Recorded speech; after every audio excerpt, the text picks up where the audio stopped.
guess that's going to have to be good enough. Let me see. I need to edit this. Nope. Go here. Edit this. Make this. Click on that.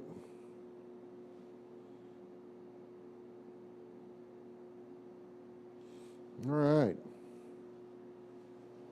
So, it's cold. I'm cold. And I've already been out here for like an hour and a half.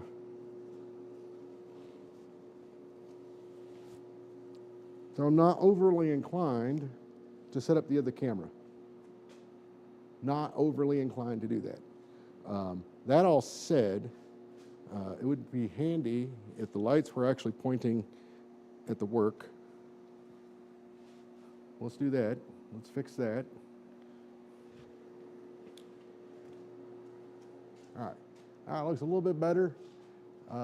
You're essentially getting crotch cam tonight, anvil cam, essentially. Just know I actually am here. I will try to do my best Roy Adams impersonations for you, if you remember the old Roy Adams videos. I could probably back that up a little bit. Let's see. I don't know if, does that, oh, you know what?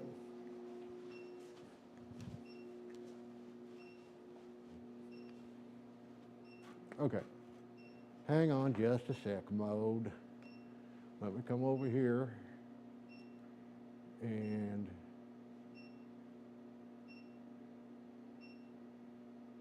put that up. Hey, Jeff.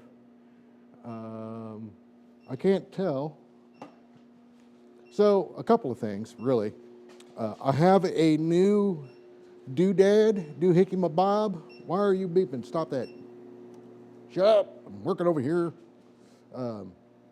So, we got an anvil cam. Man, I can barely read the text from this far away. I'm obviously in a different location than normal.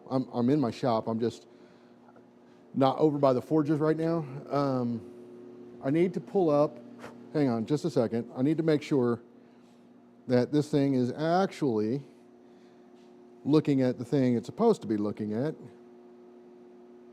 So I can pull this out a little bit more so you can see a little bit more of my glorious crotch, but you're not going to see me per se. I don't know if this is okay or if you would prefer, I mean, you're not looking at me, so if you would prefer this to be closer to the anvil. I feel like it would be better closer to the anvil. So I'm going to pull this back in just a hair, maybe not that much. There we go. How about that? And then I will do, uh-oh, what am I doing now? Oh, here we go. We have no memory card in there. Oh my gosh. Oh my gosh, no memory card. We don't need a memory card for this.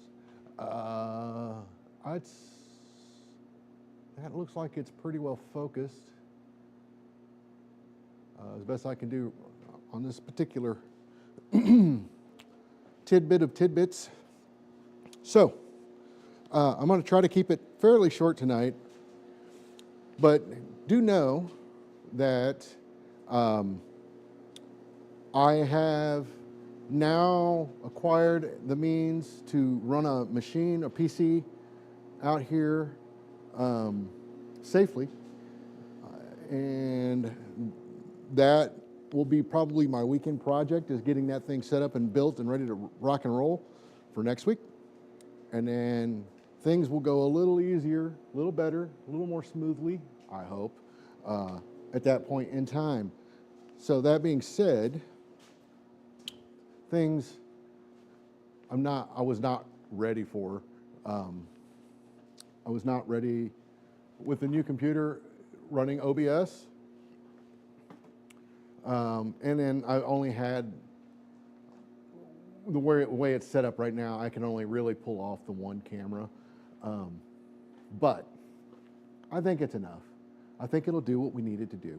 But what I do definitely need is a glove and a piece of material to work on. So let me go grab one. One itsy bitsy fishy. Where in the hell did I put them? I had them earlier. Oh no, I think I left them outside. I did. Oh, I'm such a dodo sometimes. Those are a fair bit longer than I need. And they're frozen. Even more exciting. Even more exciting.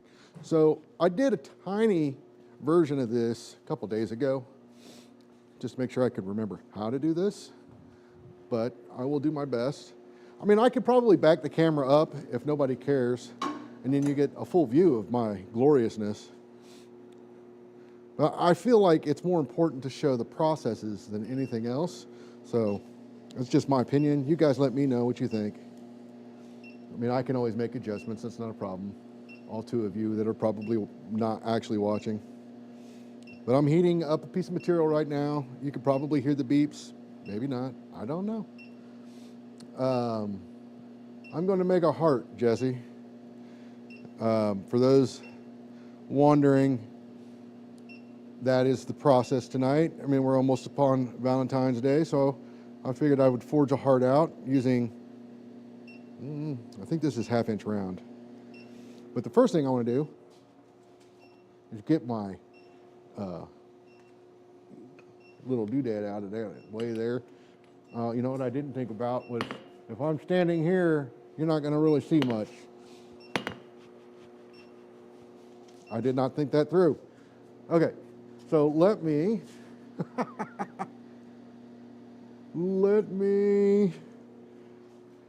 see, reposition.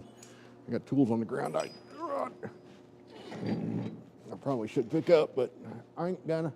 Okay, so now, if I come over here, you still really can't see what's going on.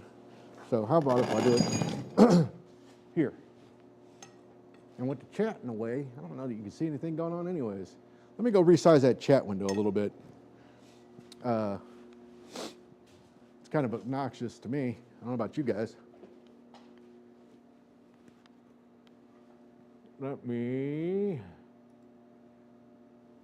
I'll try to resize it.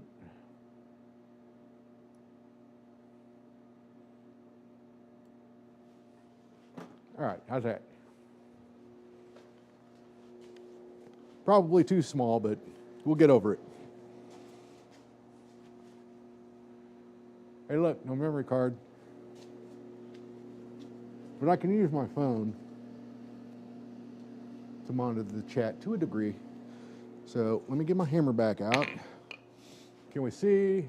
I think we can see. You guys let me know, right? No, dumb, put it the other way. So you guys let me know what you think of the view. I'm gonna cut this piece off and I gotta get it hot again. Yeah, you can hear the beeps, huh? Well, this is just a piece of scrap mild 1/2 inch. I actually prefer doing these in like 3/8. I think it's a really good size for these. 1/4 inch. Oh, the air compressor has decided it needs to make its entrance.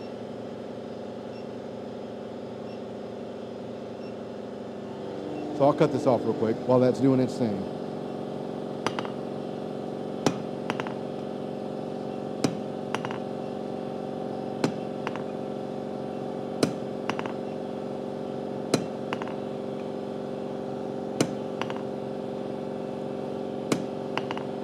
It is cold out here, man.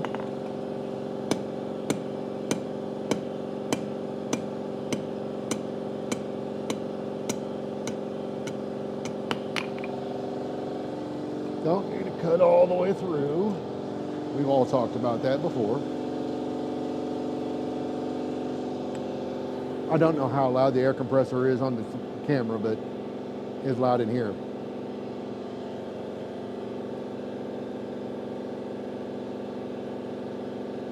All right, so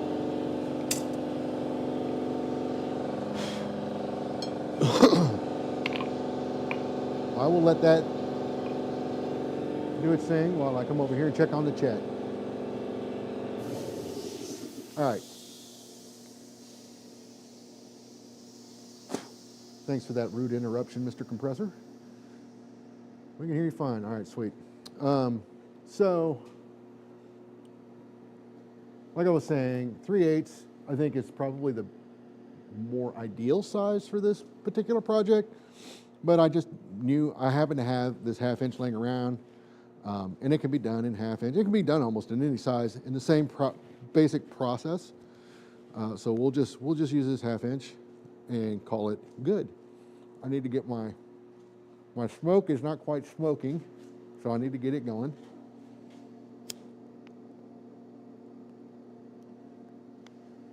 How's the camera view at this point? I mean, I'm looking at it on my phone and it looks okay.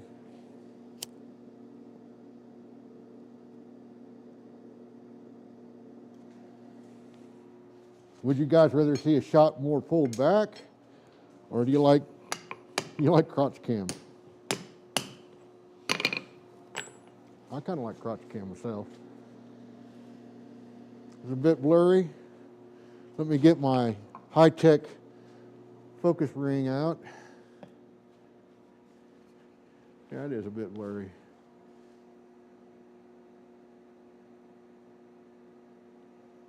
Let me come over here and take a look. Still not great, is it? I might need to click on a doodad. Hang on.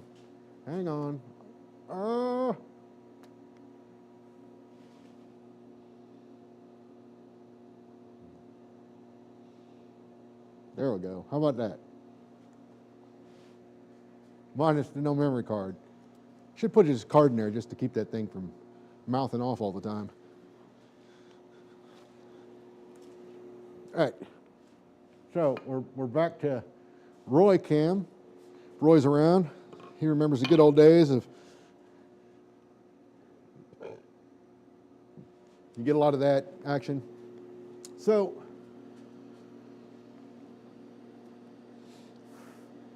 I need to. So the thing with these hearts, I will tell you right now, as I've said before in streams you may not have watched or seen, this is not the most efficient way of forging a heart. Okay, I will own that right up front. It's a great forging exercise, though. So I did a really tiny one. Where'd it go? It's over here. Let me go get it. I did a really tiny one. I don't know how well that's coming through.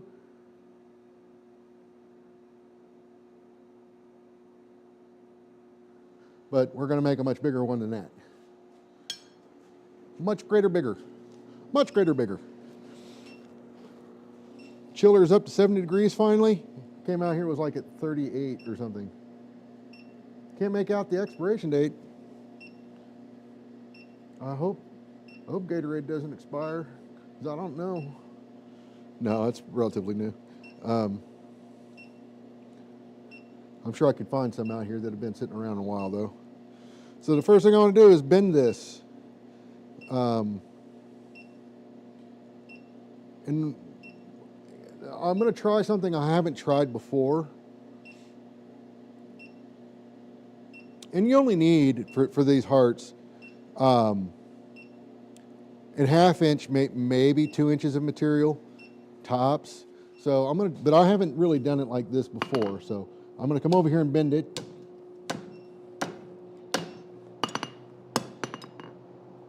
And I don't need, I want it fairly sharp bend.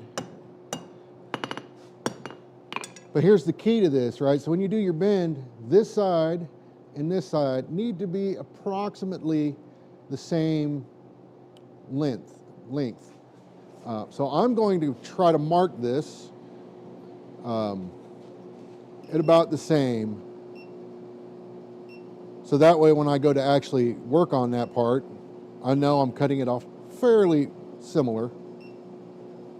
I'm not going to measure it, Paul. I could, but I ain't gonna. Chris Cleveland.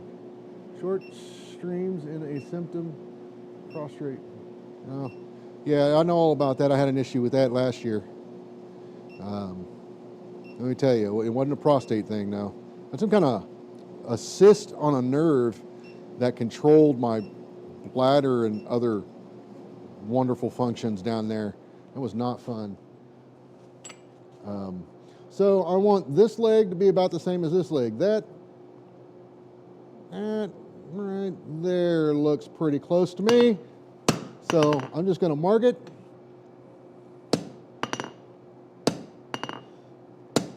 I'm not going to cut all the way off.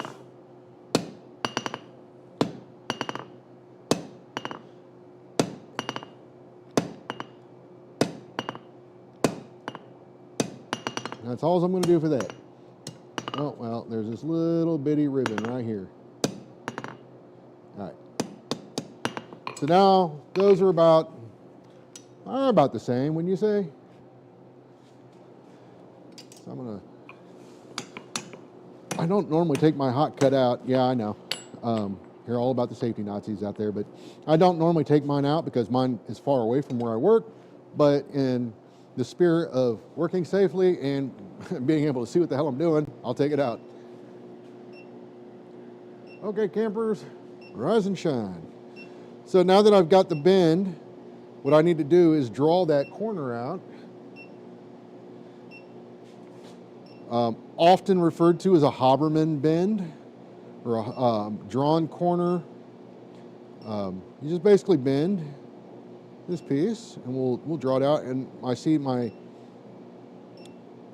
fancy hammer is on the ground, but you want this good and hot, and it is good and hot. So I'm going to draw this out using my crossbeam.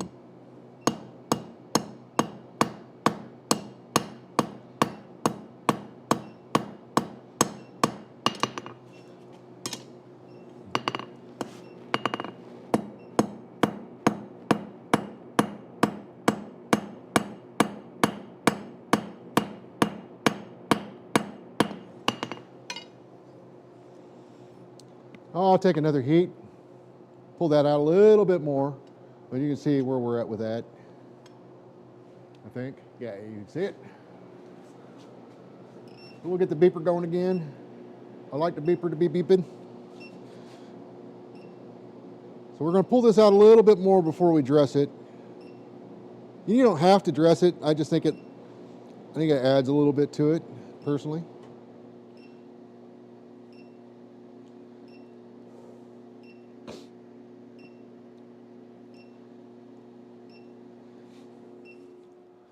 So I'm going to just continue to draw this out.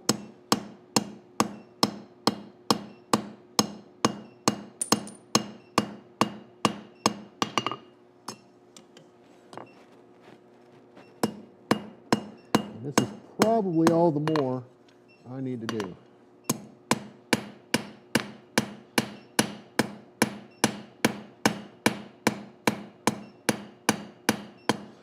Now before you stop, check it and make sure it's still somewhat centered. It is. So that's where I'm at with that. Kind of a cone head thing going on. Get this hot and we'll dress that back. Yay. Hey, Steve.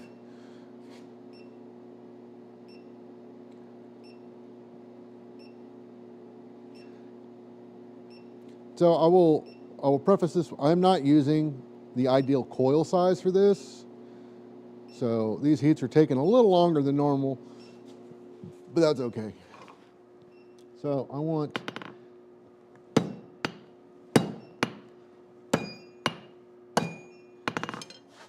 to clean this up and keep my corner in the corner.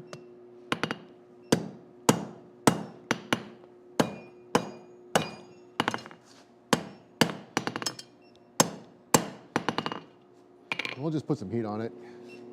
Ain't no need to try going crazy.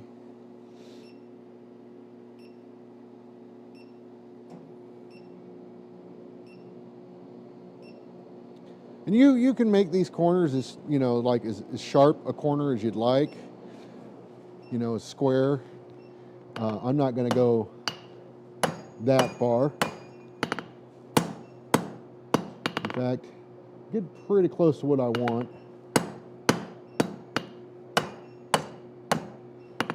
So that's really all the more I'm looking for on this. Now I'm just going to dress this back a little bit.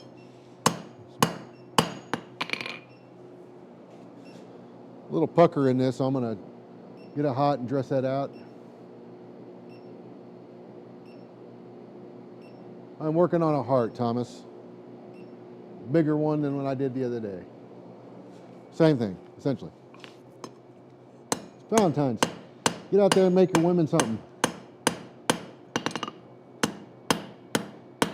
As Ben Snur said, there's no easier way than to get laid and make them a beautiful Valentine's thingy. He's got a great video on doing a rose. And then I think he's fondling an anvil at some point in that video. So go watch it if you want a good laugh. So that's good enough on that. Here, I'll show you guys. That's good enough for this corner that I'm looking for. I'm not going to go crazy on it. But now I need to draw this out a little bit. And in order to pull that off, so this is the part that gets tricky because of where I marked it.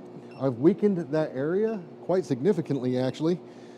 But in order to forge this, I mean, you wouldn't have to do what I'm about to do, but it makes it a lot easier.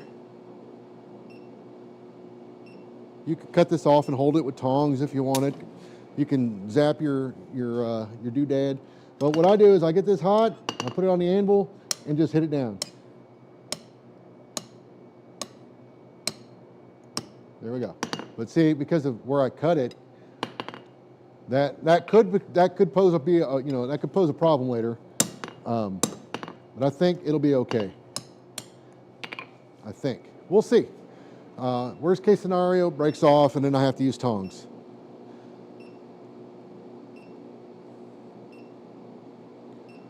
But we'll get her hot on this end and draw this side out.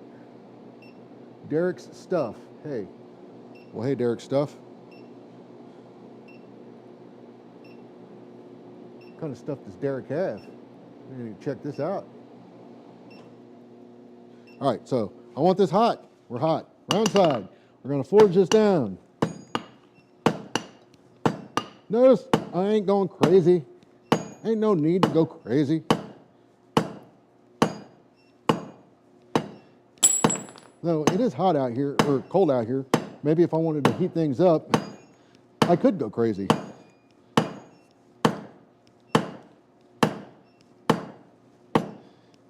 Cold anvil, by the way, I did not preheat this anvil. Notice how my material is still plenty hot.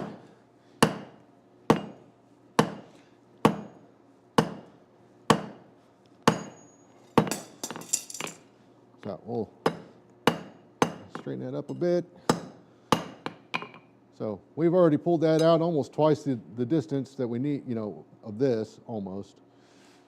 We'll heat it up again, rinse and repeat. Slow, methodical, deliberate hits, in my opinion, are far more effective than just willy-nilly whacking things until it finally gets into the shape that you're hoping it to get into. So I'm running into a problem here. This coil is a bit big for the piece that I'm working on now. So what I really need to do is focus on my point and get that side down, because I won't have a whole lot of opportunity later to do that. Once it gets any smaller, it's going to be a battle to get that. So what I'm going to do is I'm going to try to get this down to about where I want it.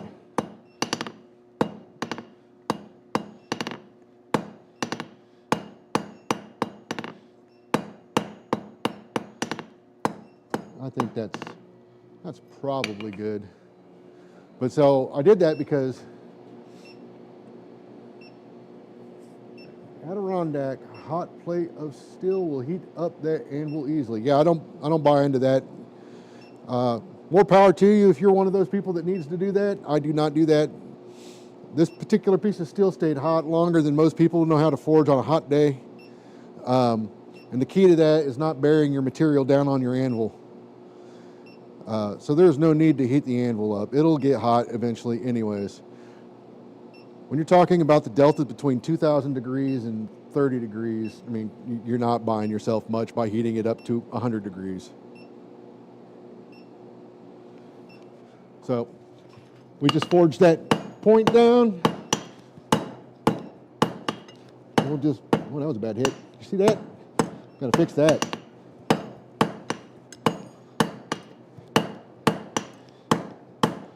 If you watch some farriers work, I'm not doing a great job here, but if you watch some farriers work, you'll notice they rarely ever bear the material down on their anvils. Always moving it. It preserves the heat. You're just gonna hold it there and whack on it, whack on it, whack on it. All that's gonna do is suck the heat out. This can be 200 degrees, it's still gonna suck that heat out. You might get one extra hit out of it. I'll be generous and say you might get two. I highly doubt it. Maybe if you're one of the, yeah.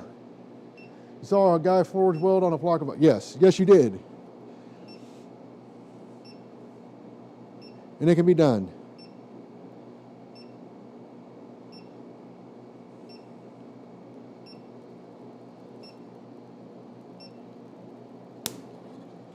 All right.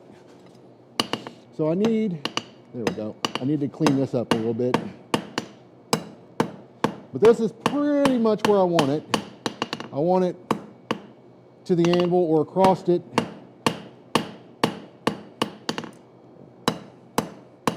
Across it. I just said across it, y'all. Good Lord, my wife hears this.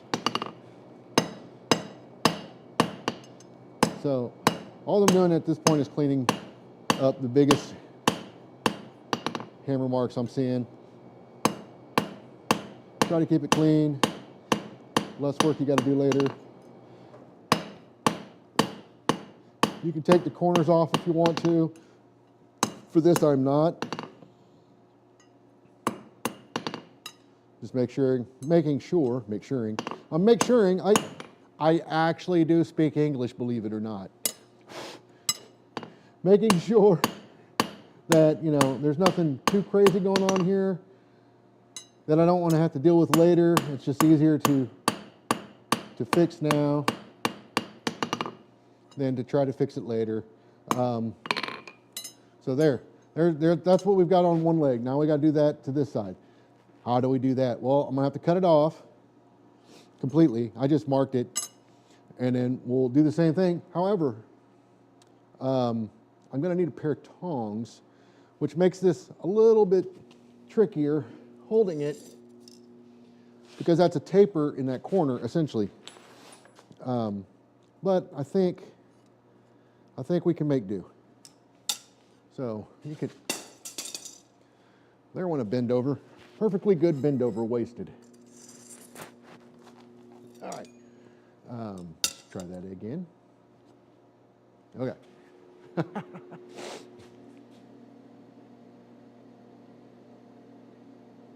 Restream bot, that's, oh, he's, yeah, it's Roy Adams over at Cross Centered Ironworks that did that. I love that video. Roy and I had talked about that in one of his classes several years ago, about how funny that would be. And to be honest, I really thought he wasn't going to do it because of the amount of, I mean, people don't understand the amount of effort that took. Just getting a 250-pound ice anvil made is not just an easy task that you do on a Sunday afternoon. Where the hell did my hot cut go? There it is. No. Let's heat that back up.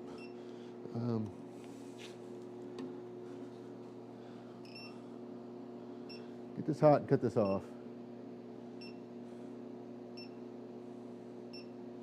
But yeah, Roy Roy did a bang-up job on that, in my opinion. And there's actually more than one video. I think he might have broke it up into shorts. I don't remember, but there's a couple where he's forged welding like 1/8 inch material. It's pretty impressive.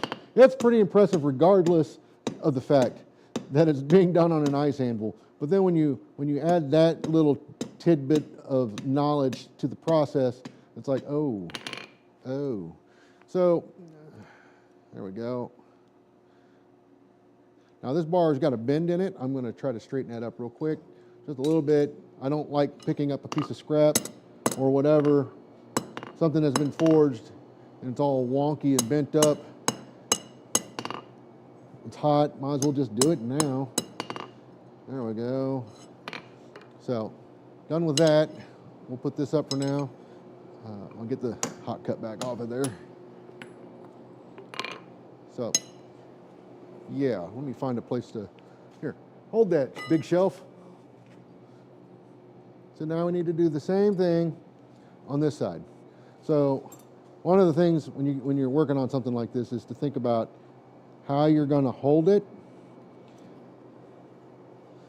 Now this is easier for me on an induction forge, right? So I could forge it this way.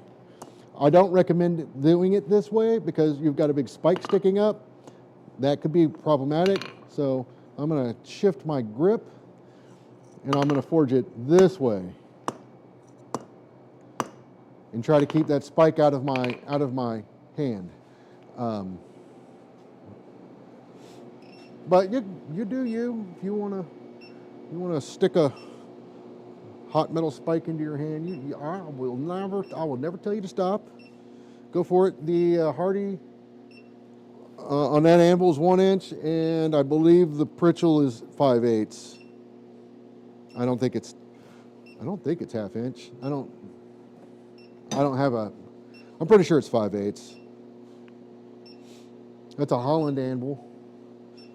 It's the Holland anvil. It's a 100-pound Holland, and H13. Yeah, I think they cast these out of H13. So I'm going to try to get this down.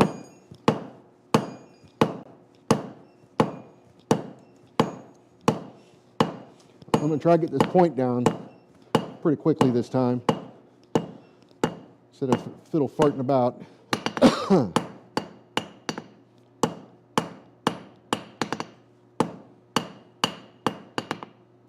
Well, about the same. Now I just got to draw out the rest of that. And I'm going to reposition my grip on this up a little bit.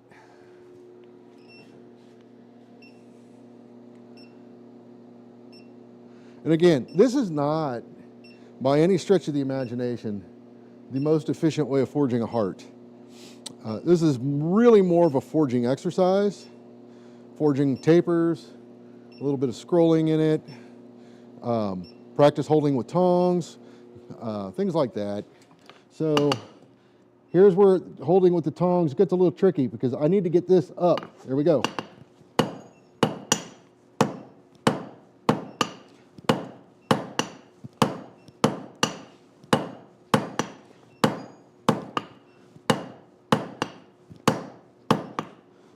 And I'm trying to get this side down a bit. Got a bit of a rhombus in it. That's okay. We'll take that right on out of there.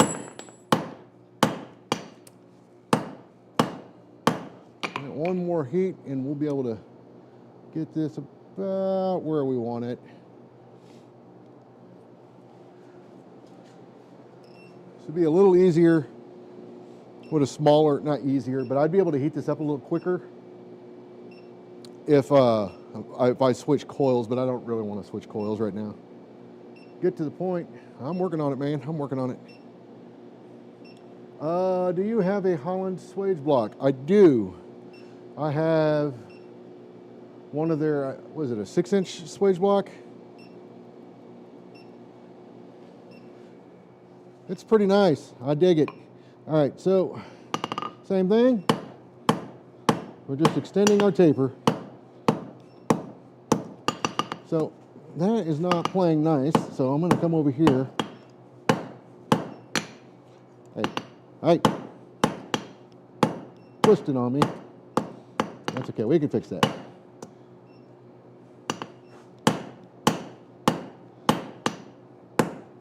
Don't like hammering like this. Don't, like I said, there's a big spike sticking up. So if you do that, try to be mindful that there's a big spike sticking up. So those are pretty close, but I got some cleanup work I need to do. But I think good enough for prime time.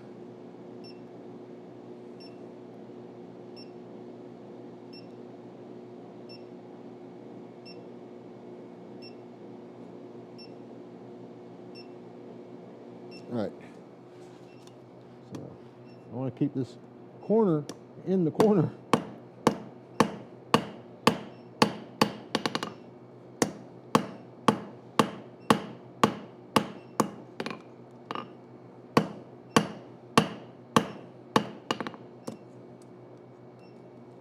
So by what I'm doing right now, I'm just sucking heat out of the piece, bearing down like that, and that's okay. Those look acceptable. This corner here, I let that get away from me a little bit, so now I need to come back in and fix this. So I'm gonna do that right now while I see it and remember it.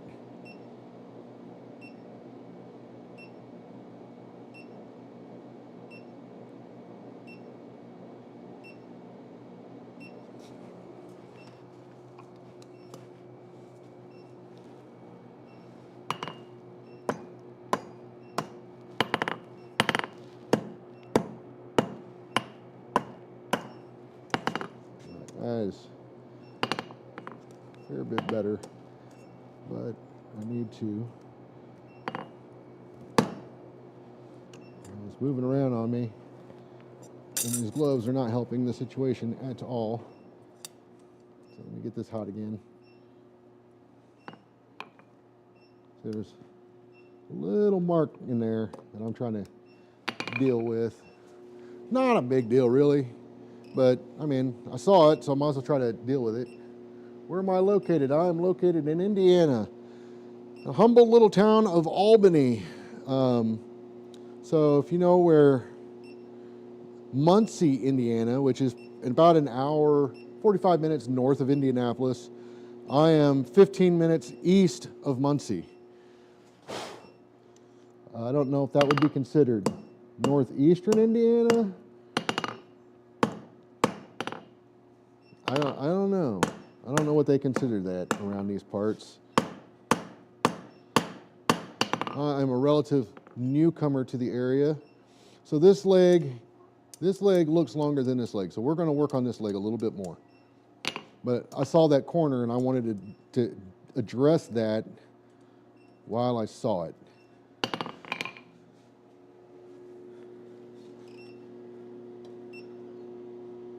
And these, the more symmetrical you want your heart, the more obviously you want those links to be the same. You don't have to forge a heart that way. It's all up to you, really. If you want it perfect, make it perfect. I know a guy that used to say that all the time. I've yet to figure out how to do that, so I just tell him, well, I wasn't really trying to make it perfect.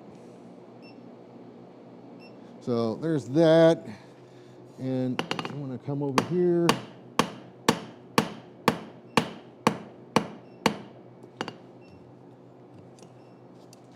Get a better grip on this thing. I was holding it the way I was holding it earlier, and that's not good. So I'm going to come over the heel of the anvil. It gives me a little more clearance with the tongs. Hey, I pushed the button.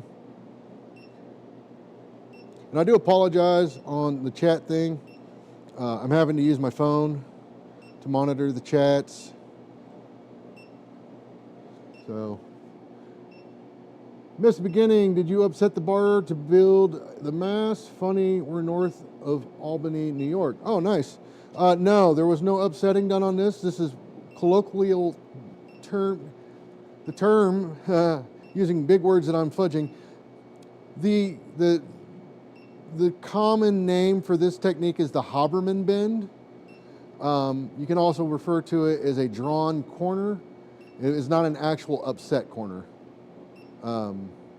This provides strength in one plane but not both, whereas an upset corner technically doesn't really provide much strength unless it's got unless it's a radius upset corner. Then that will provide a bit more. So I'm using the round side of my hammer right now because I'm trying to pull this out a little bit more. But I don't want to go too far, too fast. And now I need to get this tip hot because it flattened out on me at some point. And I got to fix that, or it won't look right. Or I just flatten the other side. Now this is going to be hard because, and I'll show, if you want, I can show you that drawn corner here once I get this little part done, because I don't know which side is it flat on. This side. All right.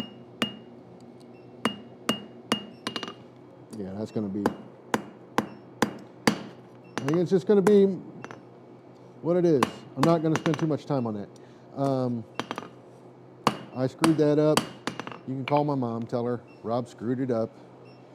But anyways, I don't need this. I'm just gonna, what you do, you forge these the same. This one is not, but you're basically just forging a big V, right? You can close this V up if you want. You can open it up more if you want. Really kind of depends on what you're shooting for. For right now, I'm gonna leave it open.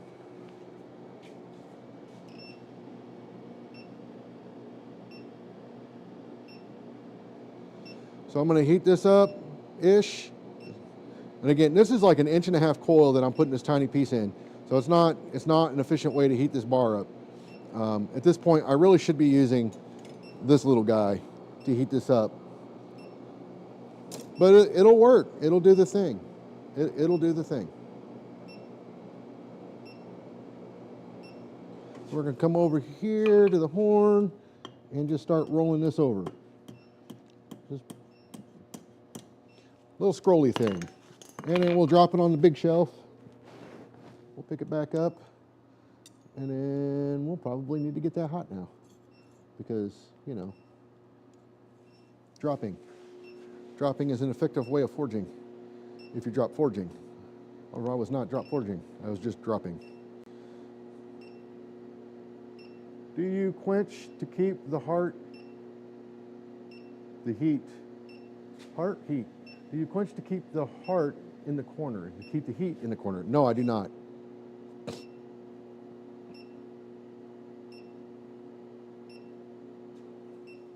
No quenching. My quench buckets might actually be frozen. All right, so that's, I want a little bit more bend right there.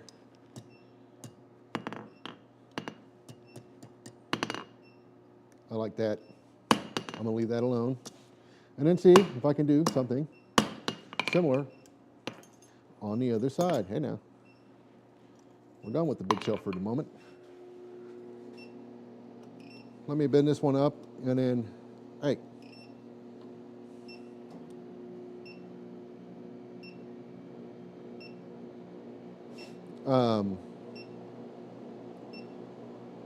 And again, the more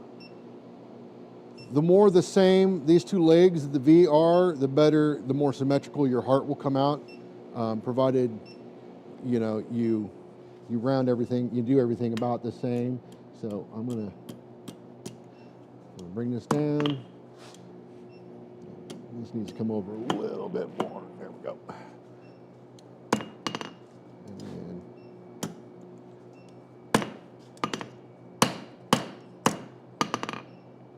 A little more bend than that.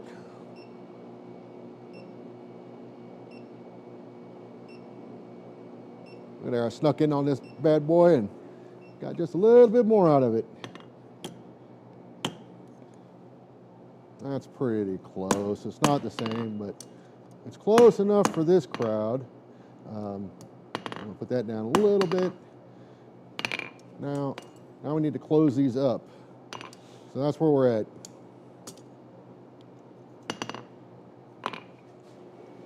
Now we just need to close these up.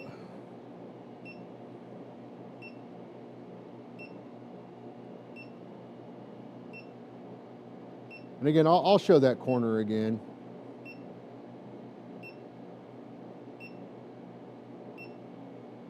All right. So I'm going to just slowly try to close these up as evenly as I can. That was a bit much. That's okay. So I'm going to come over here. Boy, I cannot hold these tonight. I'm going to come over here and use what little step I got just to kind of hit that down a little bit and then do the same on the other side. Actually, on this side, I think I can, yeah, there we go. So, see, this one is a little straight right here. I don't know how well you can see that. This side is kind of straight, and this one a little swoopy. So I'm going to try to address that too. But yeah, well, I cannot for the life of me hold on to this thing tonight. We're going to go over here. I'm going to open this up a little bit. Don't need a lot of heat for this either.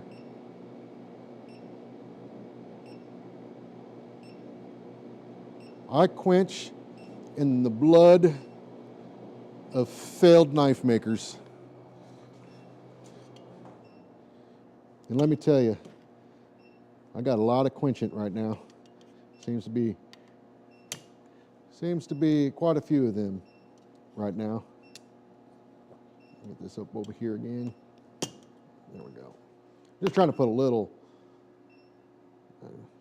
extra on it. We'll stop this and start this again. Do the same over here.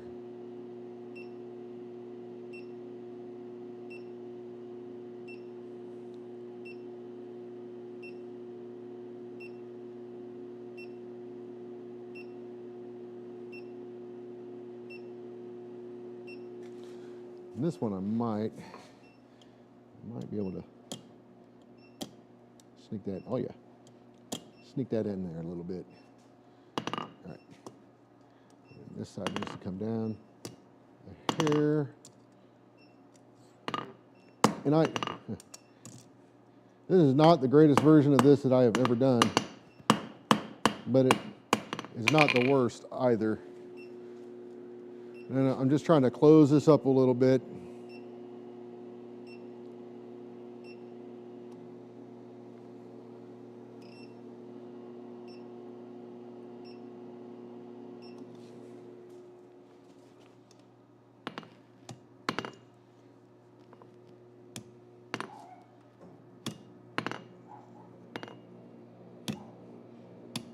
There we go.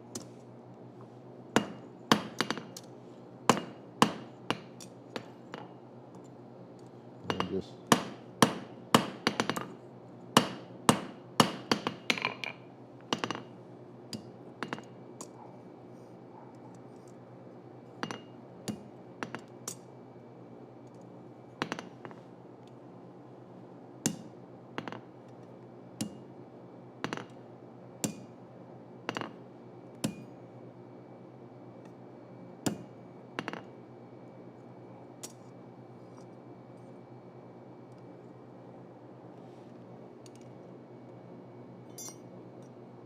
anyways, if I can get a hold of it. So this one is a little long. If I had my scrolling tongs, this is actually a lot easier with scrolling tongs. But you know, you can do it. You can make them longer. You can, if I splay this back, you know, I'll just do it. If you splay that out, you can make it a broader heart. Is that right? Broader, wider?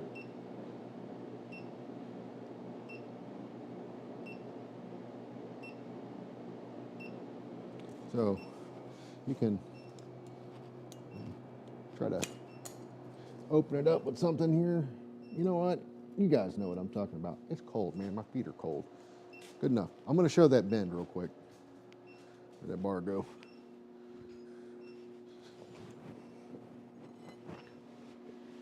But yeah, you can make them longer, wider.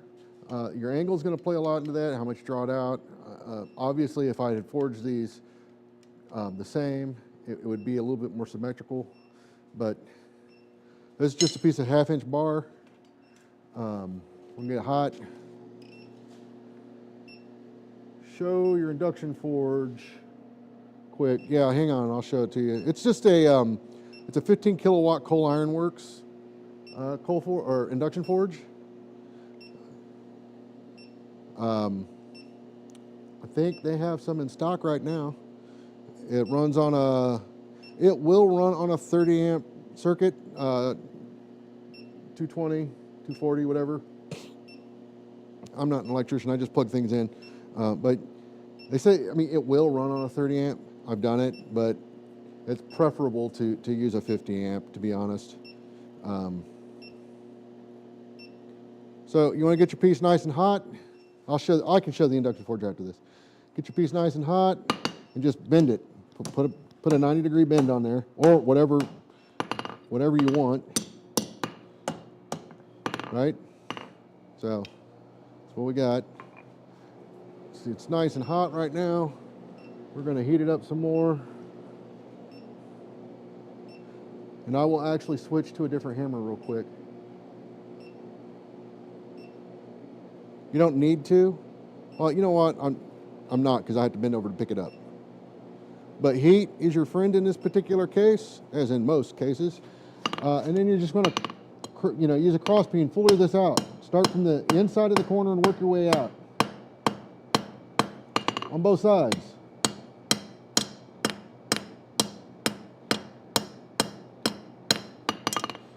Try to keep your work even. Easier to deal with as you go.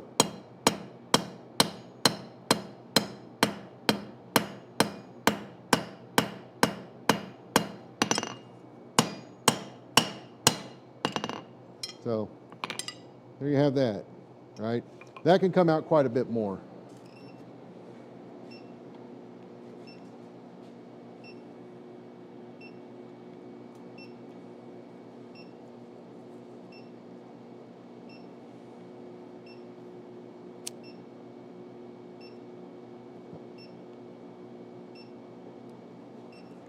Have I mentioned that it's freaking cold out here?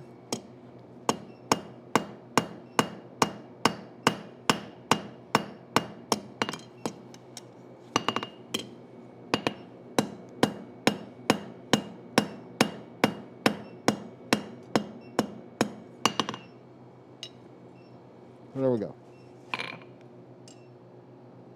All right.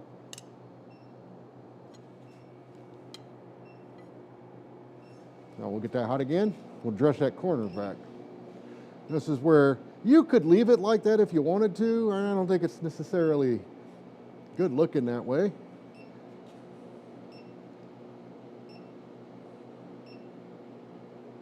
But it'd be plenty strong. Quench the top of the heart and focus the heat on the bend under it. I could do that. I'm just not really that interested in it, to be honest. Here we go. On a sharp corner, I want a sharp corner.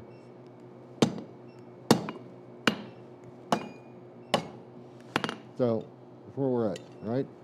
Keep that locked in.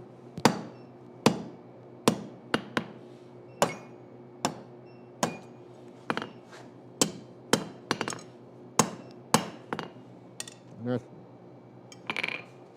that.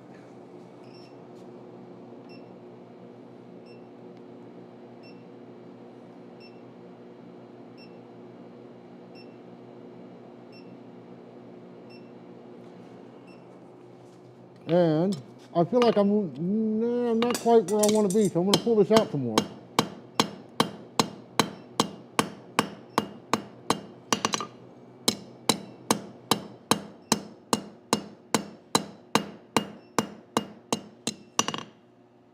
All right.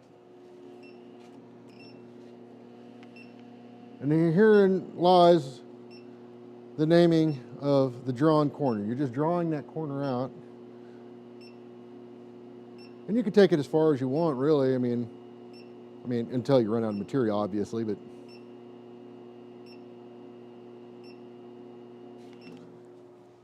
I'll come back in here and dress that again.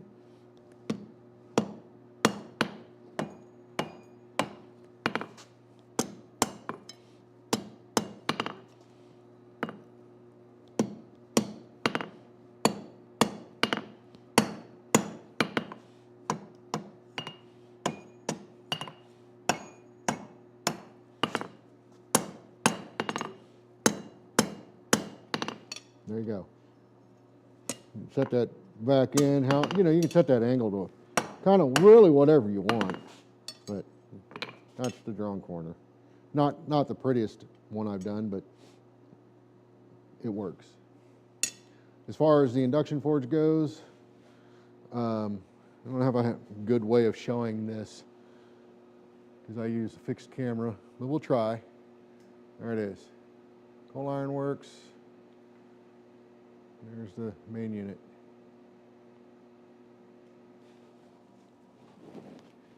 They make a good machine. So, well, all right. What in the world?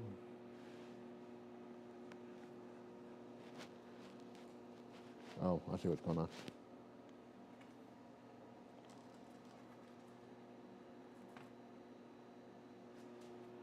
So there's that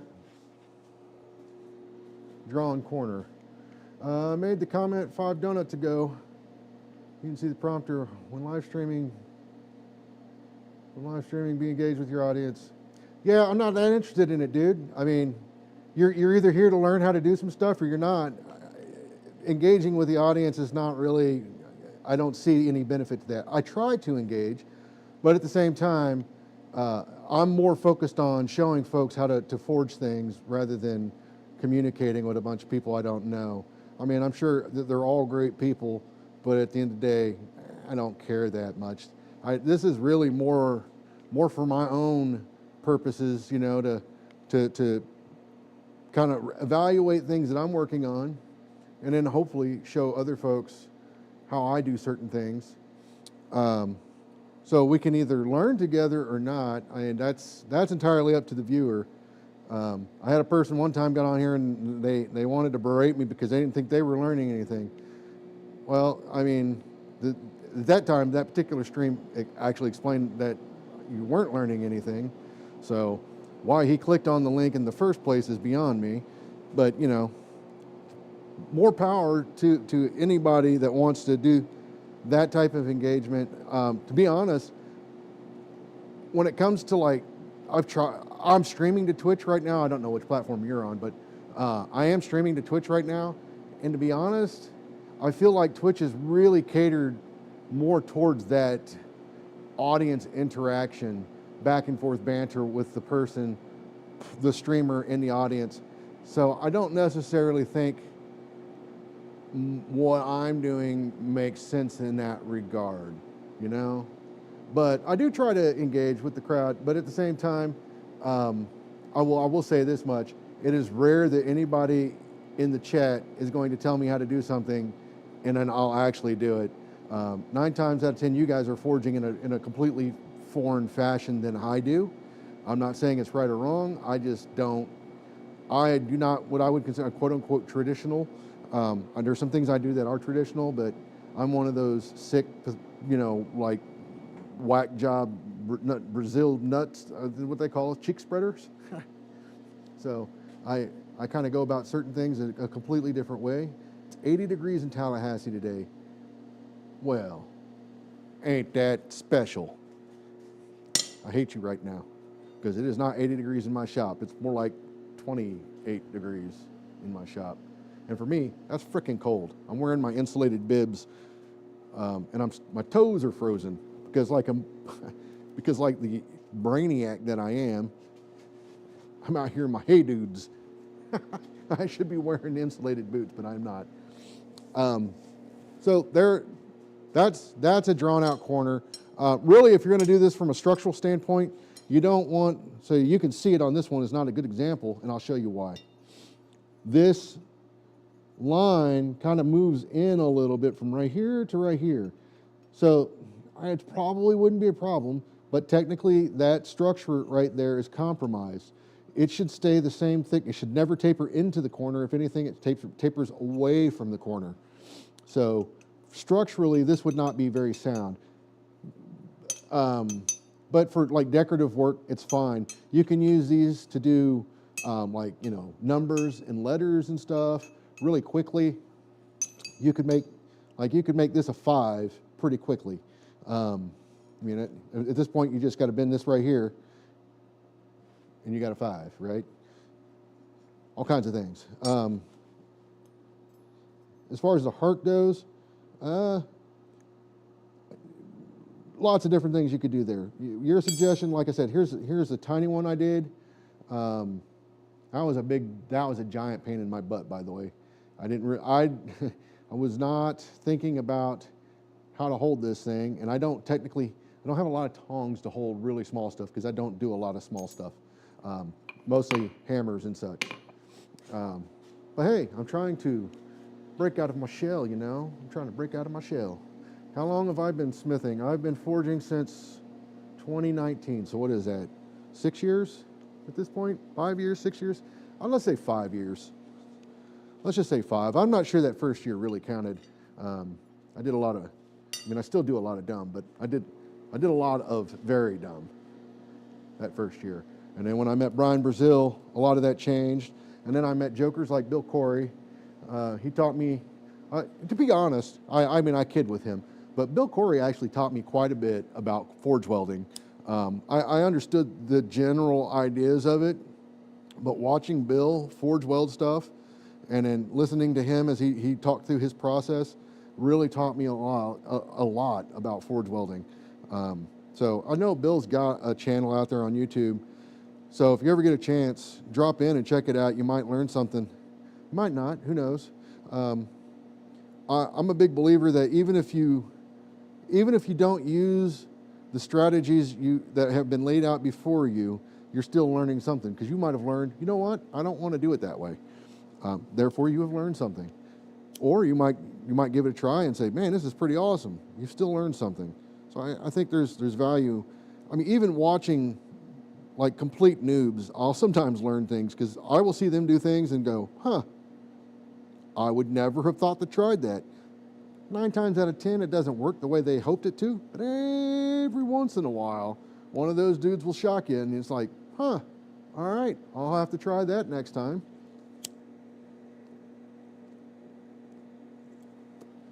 And a big part of that is they haven't had somebody telling them that they can't do something. They don't know, right? So they're just doing the thing. So I got this little bitty nub of a scribe that I've never finished. If I can find a good way to hold that, I might just finish this. We'll see. You know what? I don't know that my coil is going to heat this very efficiently, and these are usually made out of, I usually make these out of coil spring. I'm off screen looking for a pair of tongs that I can hold this with. That might work. Man, those jaws are quite large. These tongs weigh a ton, and they have no grooves, so those will not hold very well.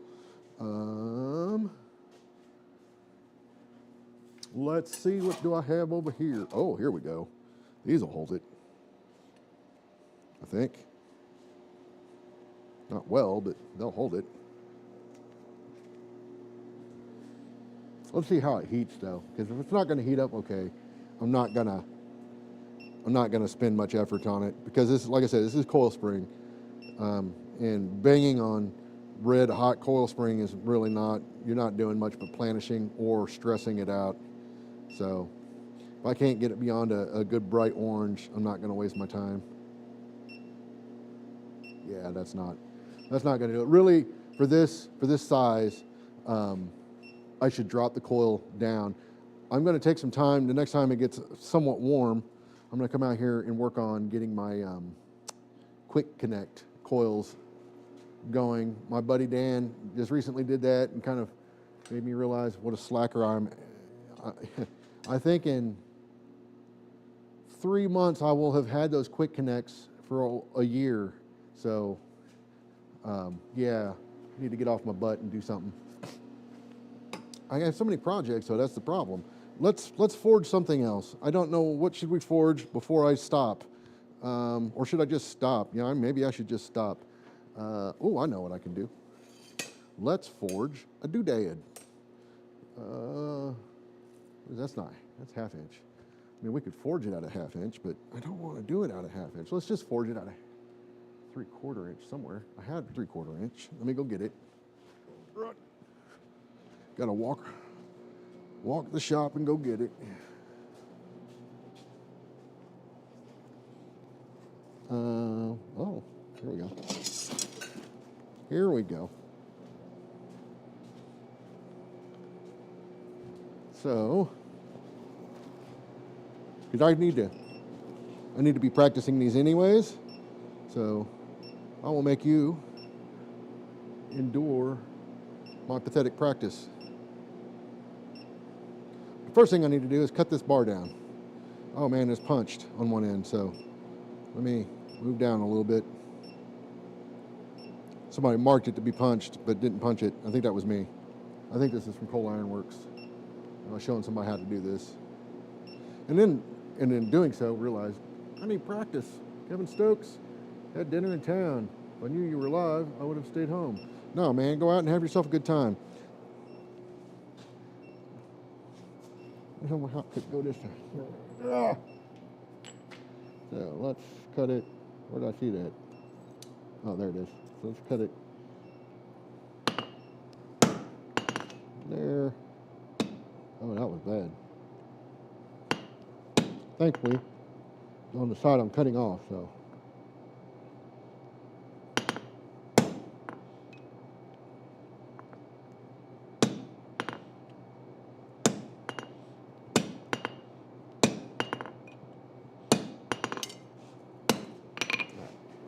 Hot. No, definitely take every opportunity you can get to get out of the house and go enjoy the public. Can you really actually go out and enjoy the pub? I can't. I just assume not.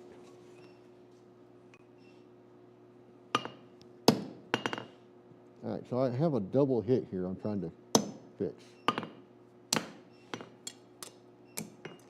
I think I got it out. Close enough.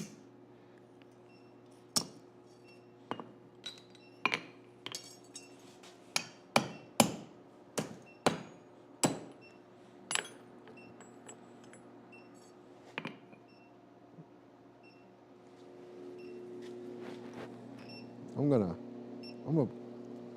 gonna rasp that rag off, do a little bit of rag on the end of that. I'll be right back. I think it's raining again. It's the worst, man.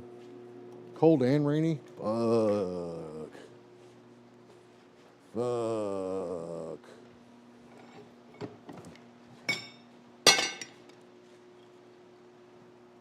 All right.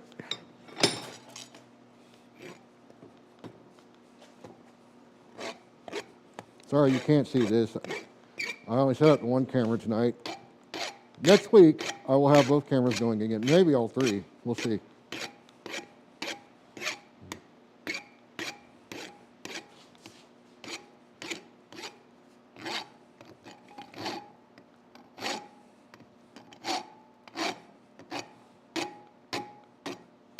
Gotta love hot rasping, man. It just mows through the material.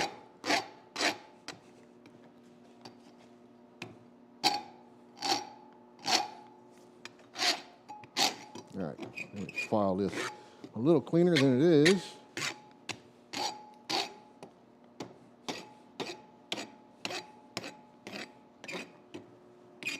Good enough for prime time.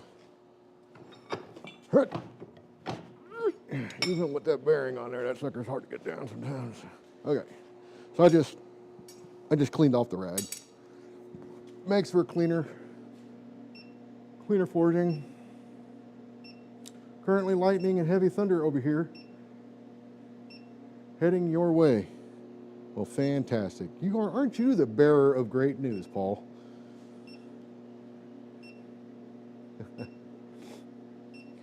So, Paul, your name may have come up in the podcast, and Derek would very much like to have you on his podcast, but I told him you probably wouldn't do it. Then we talked about having us both on. So I'm going to get this piece of material hot, and then I'll continue to persuade Paul to be on a podcast by himself or with me. So we're going to get this nice and toasty. We're going to come over here. Oh, it's not even straight, Rob. All right, we're going to come over here, take a bite. A little bit more than that. There we go. Come on over here, take another bite. Oh yeah. I'm gonna neck this down a little bit more. Flatten that back out. A little bit more than that.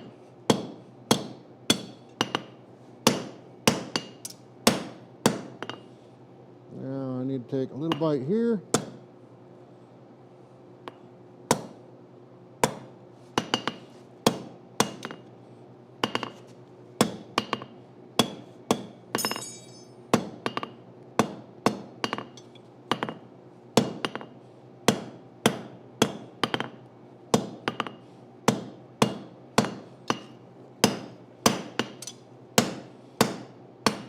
You're gonna have a long, skinny nose.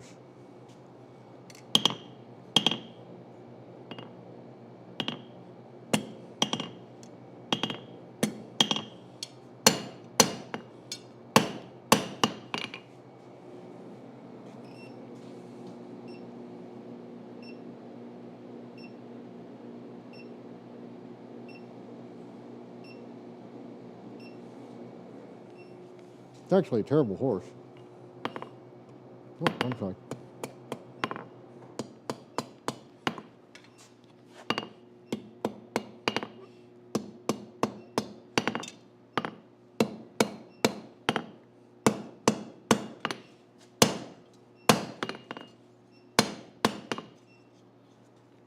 Yeah, I went way too far right there.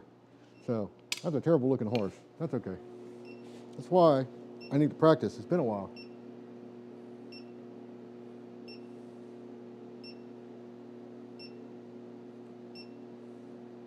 I'm gonna go through the motions, and I'm just gonna cut this off and start again. So at this point, I'd really just want to bend the head down a little bit.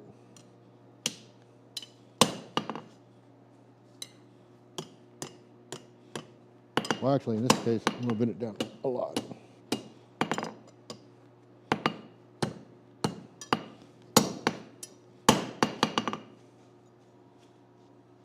Yeah, that's an ugly horse. I'm gonna do one more. See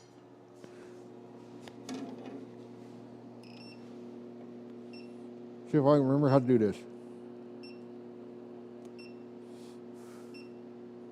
I'm trying to move faster than normal simply because my damn toes are cold. Is the camera actually on the anvil? I can't really tell. Yeah, you can see it. It's just covered up by the damn chat. Let me fix that.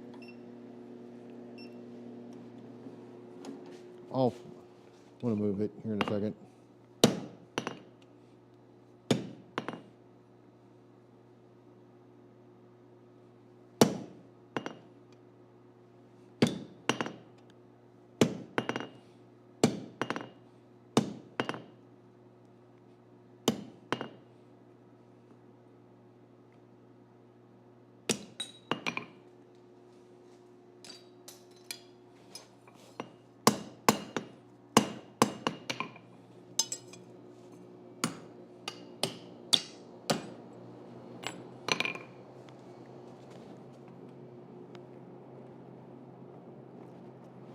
That any better?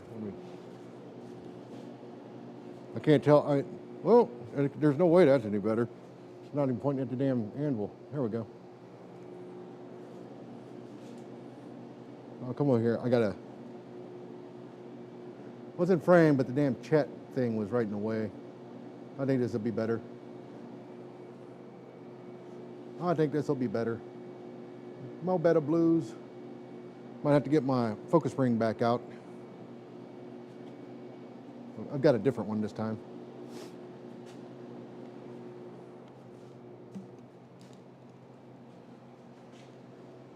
No memory card.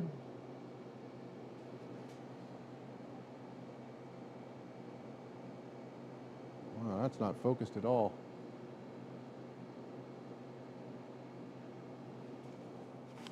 Oh, this thing is going to make me come over here and look at it.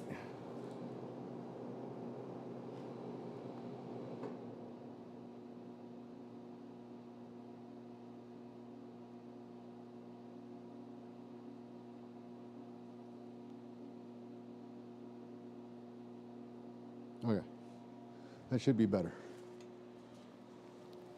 Should be better. I don't know that it is, but it should be better.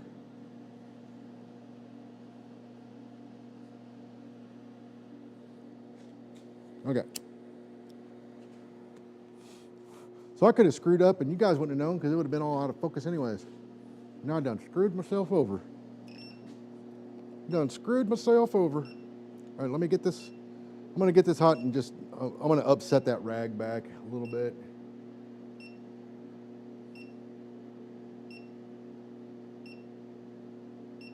Normally what I do when I cut these is I take them over to my grinder and then put like a small radius on the ends of them. But then I'd have to plug it in. There ain't nobody got time for that. Still got time to put it back in here and get it hot. I'm gonna straighten it out a little bit. Get everything back in line.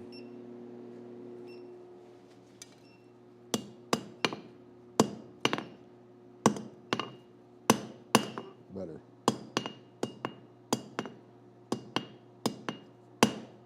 All right.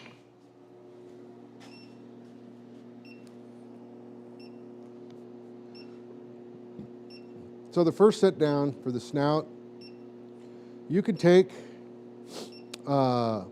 like a cube of material or take a length that is the same thickness. This would be 3/4 of an inch. That's not enough heat. I want more heat. You only really need about, I don't know, maybe 2 inches to do the horse head. 1.5 inches. Depends on the neck, really. But we'll get this plenty hot.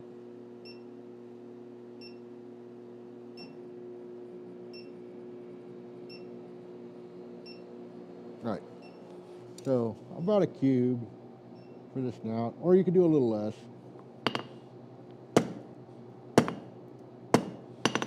Don't take it too far this time, Rob. Same for the cheeks, or the cheek.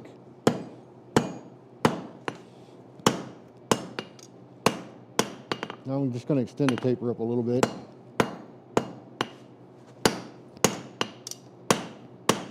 And then I like to kind of catch the chin towards the end, and it's just this little bit. I prefer a sharper edge, but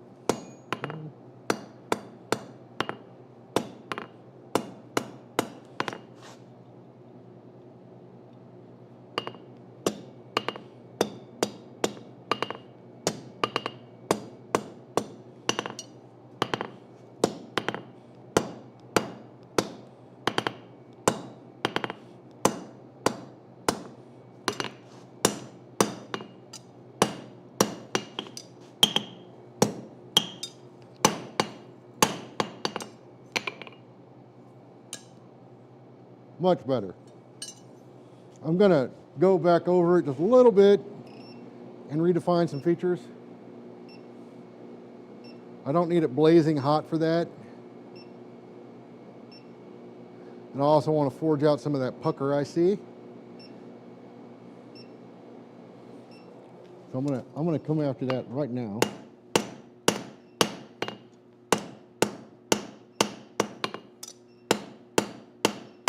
I don't need to get it all. I'm not that worried about it.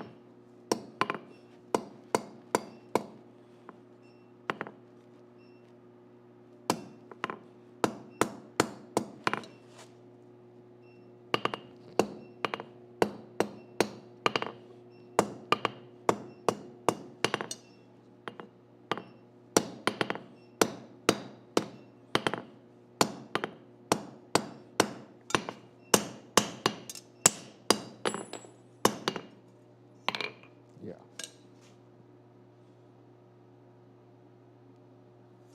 All right, so now I need a chisel. There. I'm gonna put it in the mouth.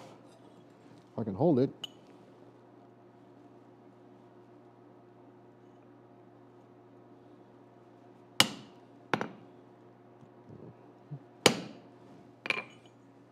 And then an ear.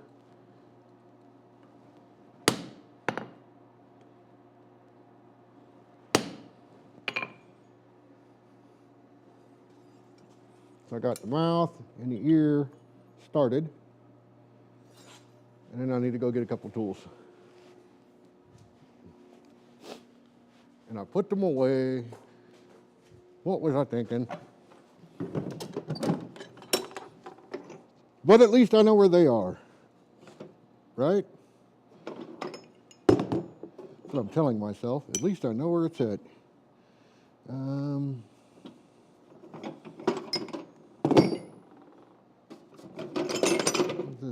This fuller will do. And then that should be it. I think my ball fuller is over here somewhere. Yep, it's on the ground, right where I left it. So let me put these up here. Get that out. Urg.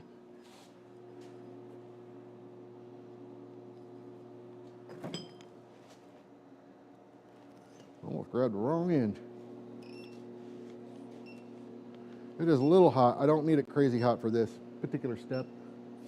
Because I'm just marking out where the main will go.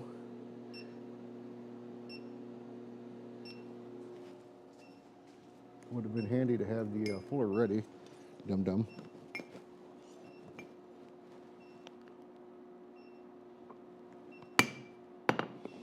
That's all I need for that.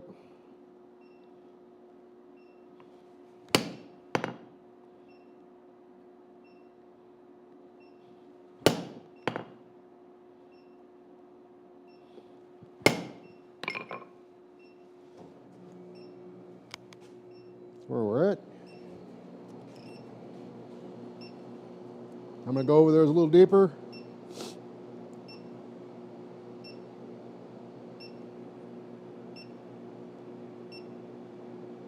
A little more heat.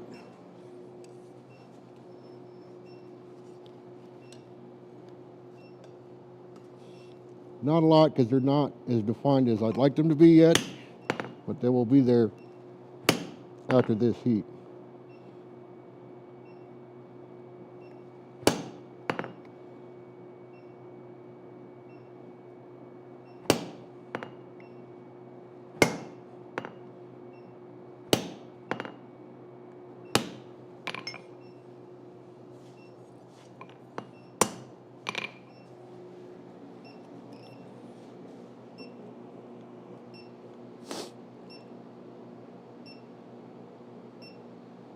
So I kind of forgot a step,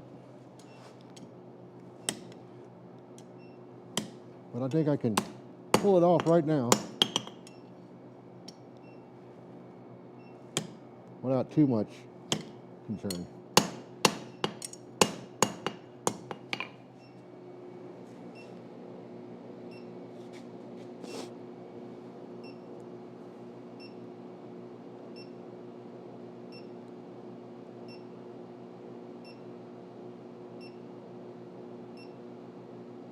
All right.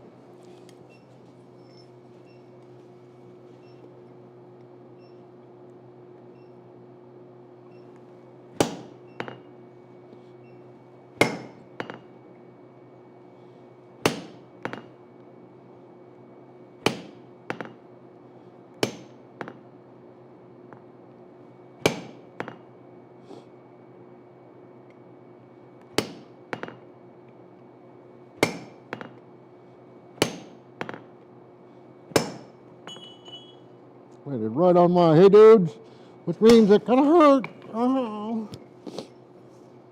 So that's where we're at.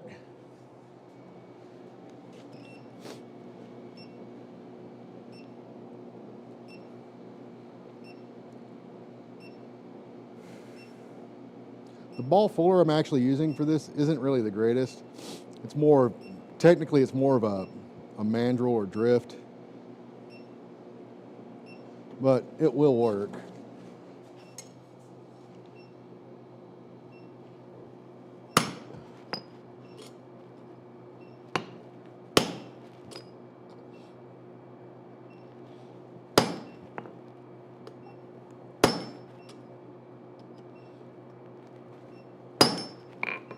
All right. We're at still, not a whole lot of change yet.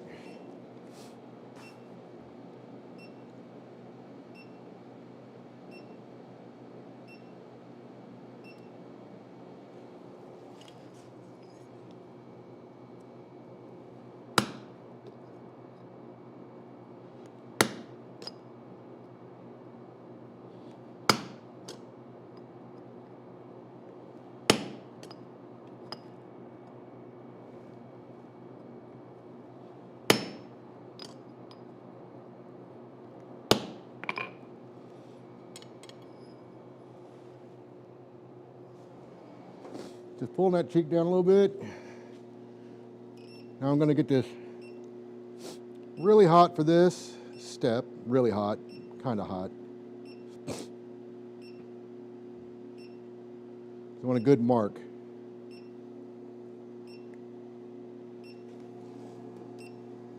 Get these tools ready.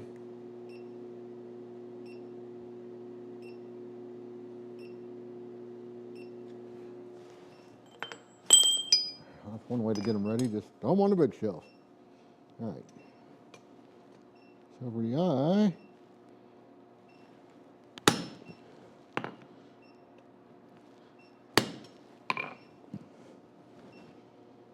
You got a wonky eye. Look at that. It broke. Well, that's interesting.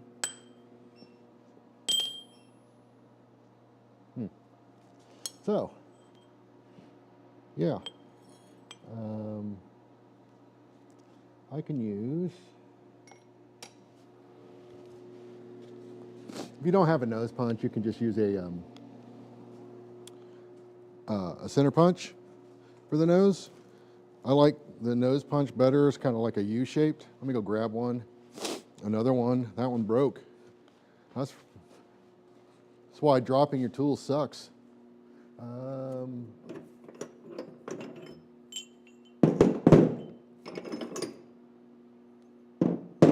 know I have another one now. If not, I've got this center punch here.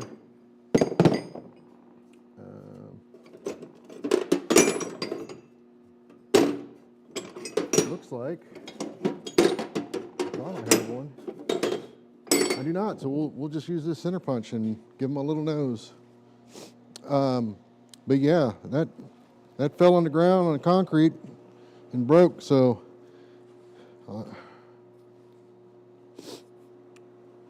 that was not very well heat treated. But that's okay. Need a tool, make a tool. We know how to do that. So I'm going to come over here and just give them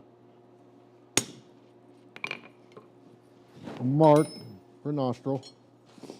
And then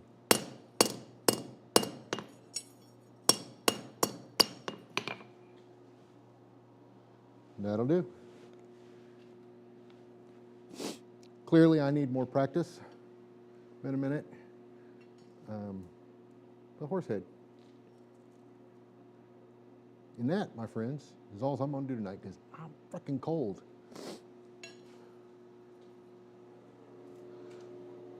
I am freaking cold. I like how the ear came out. I like the mouth. The mane is okay. The little, just things I do. I look at what I could have done better.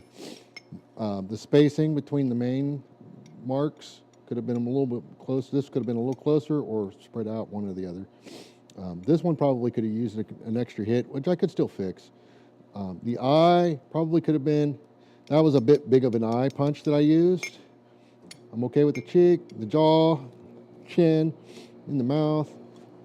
So there are things that could have been better. And I really, to bend this, I should have bent this first. That's why I didn't take it any further, because it would distort the ear. Really should have bent that and then did the ear. And I tend to forget that a lot, but there you have it, horse. So with that being said, yeah, he doesn't look entirely angry. So it's kind of rare for me.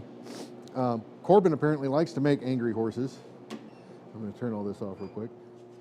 Corbin apparently likes to make angry horses. I've made many, but I'm actually trying to get away from that. Because I give them to people and then they're going to be like, man, this horse looks mad. So anyways, thanks for hanging out. Like I said, short. It's cold out here, and my feet are ready to get warm. So I will catch you guys on the next one. And then hopefully things will be better. I'll have the other camera set up and OBS a little bit more fleshed out than what I currently have it. And hopefully be able